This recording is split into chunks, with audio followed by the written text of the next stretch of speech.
Hola, ¿cómo están todos?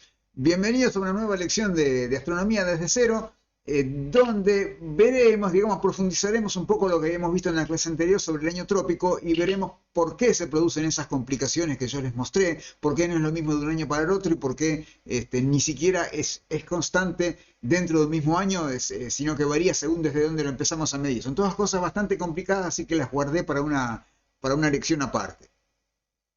Una de las cosas que yo les mencioné en la clase anterior que provocaba una variación en el año trópico era la aberración de la luz. Y yo se los expliqué muy por encima y no les dije qué era. Bueno, así que hoy lo vamos a ver.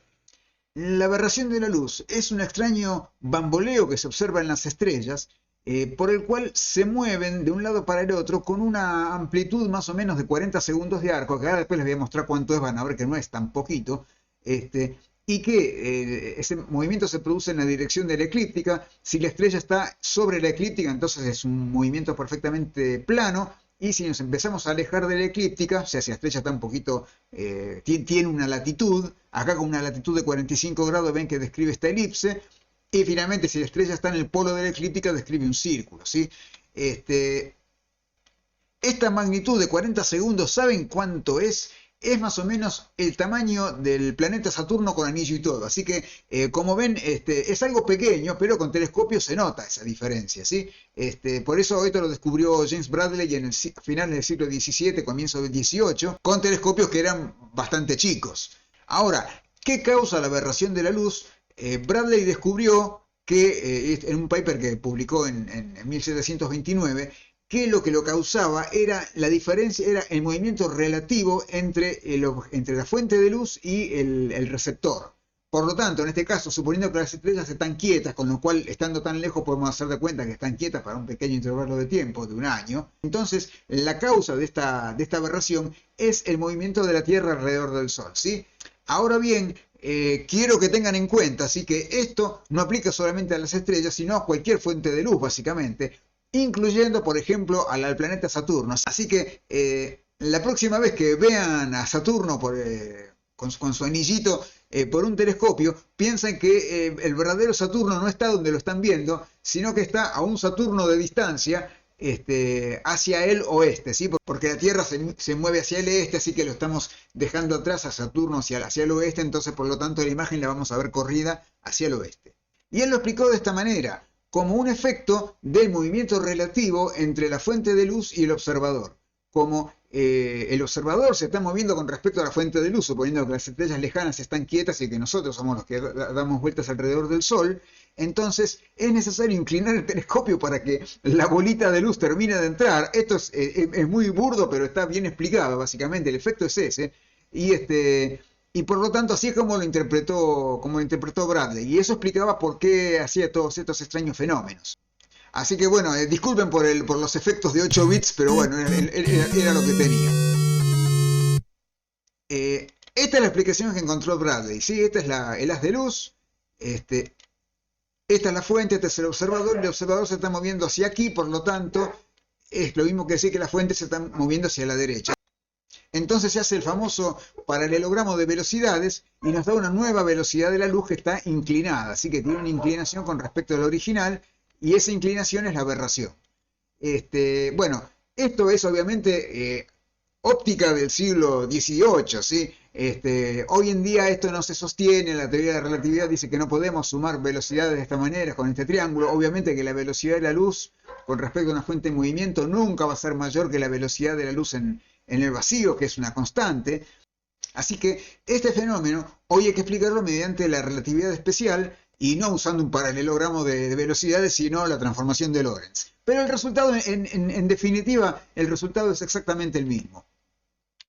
Esto estaba en el paper original de 1905 de la relatividad especial, y ahí es donde Einstein llega a su fórmula, que como ven es la misma básicamente que la clásica de Bradley. O sea, dos teorías completamente diferentes, una del siglo XVIII, la corpuscular de Newton, y esta del siglo XX de Einstein, sin embargo dan el mismo resultado para pequeñas velocidades relativas entre la fuente y el observador, velocidades no relativistas.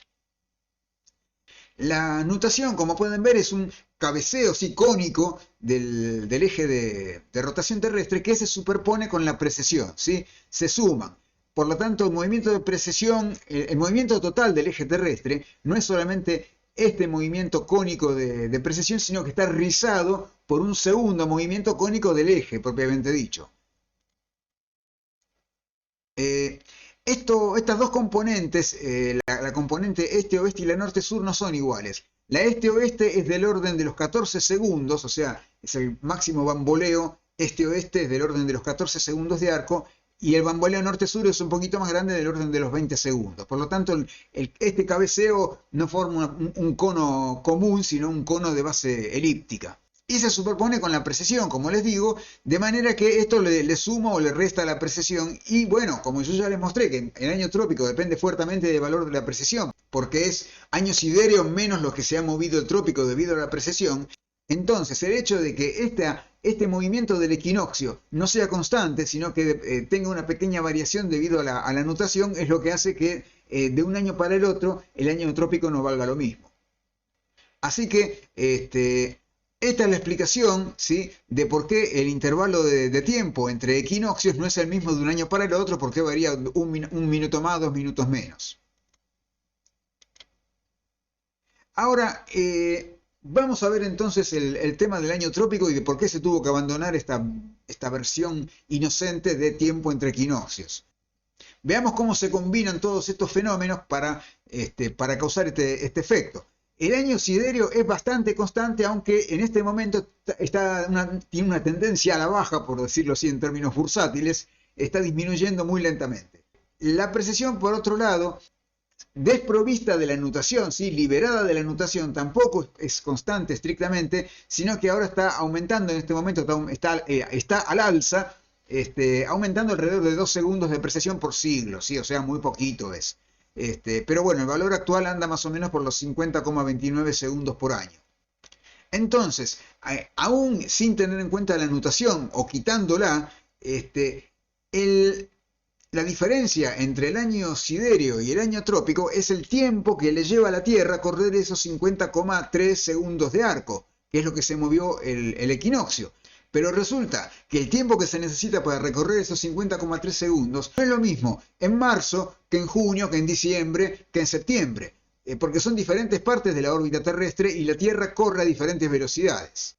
Entonces ven aquí que el intervalo de tiempo promedio, esto es promediando muchos años para eliminar el efecto de la nutación, tiene sin embargo diferentes valores cuando se lo mide entre equinoccios de marzo que entre solsticios de junio, que entre equinoccio de septiembre, que entre solsticio de diciembre. Entonces veamos cómo es esto, ¿sí? Supongamos que queremos medir el año de equinoccio de marzo a equinoccio de marzo. Está la Tierra acá donde está el punto rojo. Entonces, cuando se produce el equinoccio de marzo de 2021, la Tierra está aquí, va dando toda la vuelta, pero para cuando volvió, ya el equinoccio se movió, ya está aquí, ¿sí? Y lo que le faltó recorrer para llegar al mismo punto del año siderio, ¿sí?, la diferencia entre el año siderio y el año trópico, es este pequeño espacio. Y este pequeño espacio, aquí en marzo, lo estamos recorriendo a mucha velocidad, porque estamos bastante cerca del perihelio. Sí, acá la órbita la he dibujado muy exagerada para que se note bien la diferencia. Mientras que si lo medimos, por ejemplo, del solsticio de junio, la diferencia va a ser esta. No solamente va a ser una ruta más larga, porque estamos más lejos del Sol, sino que además lo vamos a recorrer a mucha menos velocidad. Entonces, este sería el recorrido de la Tierra en un año trópico, medido desde el equinoccio de marzo, ¿sí?, desde este punto hasta este punto, y este sería el recorrido de la Tierra en un año trópico medido desde solsticios de junio, ¿sí?, desde aquí hasta aquí. Como pueden ver, este año trópico es muchísimo más corto que el anterior, que este grabado que marqué en amarillo. Así que esa es la explicación de estas discrepancias. Ya ven cómo dos cosas perfectamente conocidas, como es la precesión de los equinoccios y la anomalía solar, o sea, la excentricidad de la órbita terrestre y la segunda ley de Kepler, juntas crean una situación que es totalmente caótica. Todo esto fue lo que en definitiva obligó a tirar a la basura este método de medir los equinoccios, porque al final no eran ni constantes de un año para el otro, ni siquiera eran constantes dentro del mismo año, dependían muchísimo, o sea, un año trópico definido de esta manera era altamente arbitrario. Entonces, a comienzos del siglo XIX, el gran Joseph Delambre dijo, vamos a tirar esto a la basura, vamos a reemplazar el sol verdadero por el sol medio, que es un sol ficticio que se encuentra con el verdadero aquí en el perihelio y en el afelio. O sea, corre en el largo plazo, corre a la misma velocidad, pero por supuesto a lo largo de la órbita se distancia del sol medio, que corre a velocidad constante, del sol verdadero, que se acelera y se frena, como ya vimos. Entonces, usemos el sol medio, que tiene una órbita circular, la hemos hecho, es un sol artificial, así que lo hacemos correr una órbita perfectamente circular y ya está. Y esta desigualdad que surge al medir el año desde un punto y desde otro, desaparece, porque ahora esto es un círculo y corre a velocidad constante, y entonces podemos definir el año trópico como el tiempo que tarda la longitud del sol medio en aumentar 360 grados, o sea, en dar una vuelta completa. Y no interesa una vuelta medida desde dónde y hasta dónde. Así que eso es una mejor definición de año trópico, porque nos sacamos de encima todas estas enormes complicaciones, no tenemos que ser tan arbitrarios. Entonces, antes de despedirnos, les voy a mostrar el tema del sol medio, ¿sí? Tenemos un sol verdadero con una pseudo órbita elíptica, que es en realidad es el movimiento de la Tierra, pero digamos, si ponemos el sistema de coordenadas en la Tierra, vemos el Sol haciendo un movimiento elíptico alrededor de la Tierra, ¿sí? Tenemos este Sol verdadero que corre a velocidad desigual, que anda más rápido acá en el perihelio que acá en el afelio, y entonces lo reemplazamos por un Sol medio, que es un Sol que tiene una órbita perfectamente circular y que corre a velocidad constante. Bueno, entonces diseñamos este Sol ficticio para que se encuentre con el Sol verdadero en estos dos puntos, en el afelio y en el perihelio. Además de esto, yo les hablé cuando hablábamos de la hora solar media, de otro sol medio, ¿sí? Ese sol medio, el de la hora solar media, es diferente de este sol medio de acá, ¿sí? Porque yo les había dicho que el gran factor que provocaba la desigualdad de los días solares verdaderos es la inclinación de la eclíptica, ¿sí? Es como el doble de fuerte que el efecto de la excentricidad. Entonces, lo que necesitamos es este mismo sol medio que marqué acá en gris, inclinarlo, enderezar su órbita para que corra sobre el ecuador celeste, ¿sí? Y por lo tanto vamos a tener un segundo sol medio, que acá lo llamo horario, pero esto es una nomenclatura mía, que yo sepa, no, a los dos se llaman sol medio y nadie le molesta eso. Y de manera que el sol medio horario se cruce con el otro sol medio, el astronómico, llamémoslo, en los equinoccios. Así que bueno, esta es una linda complicación, pero fue lo que tuvimos que hacer para poder tener días que midieran 24 horas todos. Entonces, ¿cómo se obtiene el año trópico de Delambre? Bueno, la longitud media del Sol, que acá está marcada como L0, se acostumbra a escribir en astronomía con esta forma polinómica. Así que básicamente una aproximación a un movimiento que es en realidad bastante más complicado, porque recordemos que el año trópico varía de un año a otro porque varían sus dos componentes, que es el año siderio y la precesión de los equinoccios. Entonces, la longitud del Sol, que depende de la fecha actual y de la longitud del año trópico, también va a variar un poco, no es la misma posición de este año que la del año que viene que la del otro. Entonces, esa longitud media, esa longitud del Sol medio, varía según una fórmula bastante complicada, y lo que se hace es, entre dos de esos puntos, es hacer pasar una polinomial.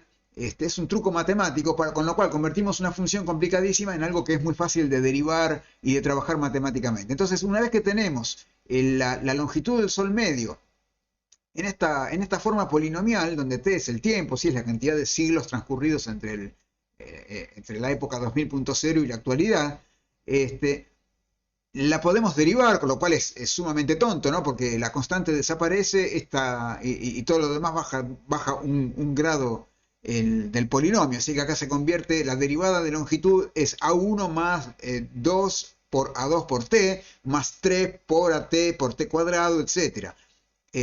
Entonces, una vez que tenemos esa derivada de longitud con respecto al tiempo, si la invertimos, hacemos 1 sobre, nos queda derivada del tiempo respecto de la longitud. Entonces, si multiplicamos esa derivada por 360 grados, que es el delta longitud que nos interesa, nos va a dar el delta t, que es el tiempo que tarda en aumentar la longitud 360 grados. Así que con esa clase de trucos es como se calcula, como se obtienen expresiones como esta, para la longitud del año trópico. Así que bueno, espero que les haya gustado y nos vemos en la próxima lección. Muchas gracias.